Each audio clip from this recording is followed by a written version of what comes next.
Tripura sports journalist ক্লাবের বার্ষিক সাধারণ সভা অনুষ্ঠিত হয় আগরতলা প্রেস ক্লাবে। সেখানে আবার 2 বছরের জন্য নতুন কমিটি গঠন করা হয়, যার সেক্রেটারি অনির্বাণ দেব, সভাপতি সুরজ্জু চক্রবর্তী সহ সভাপতি সুপ্রভাত দেবনাথ, যুগ্ম সচিব কল্যাণ দেবনাথ, ট্রেজারার উৎপল ভট্টাচার্য এবং এক্সিকিউটিভ সদস্য অভিষেক দে ও বিপ্লব চন্দ্র।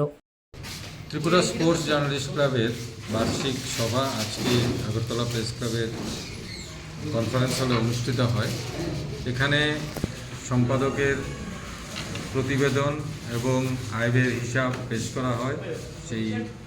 এই দুটো বিষয়ের উপর আলোচনার পর সর্বসম্মতিক্রমে গৃহীত হয়েছে এবং আগামী 2 বছরের জন্য নতুন কমিটি গঠন করা হয়েছে 2024 থেকে 26 পর্যন্ত।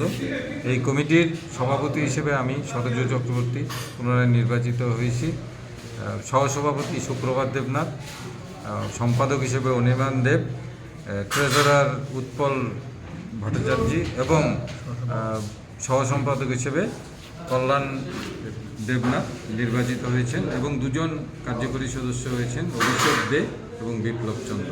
আগামী 2 বছর এই কমিটি ক্লাব পরিচালনা করবে।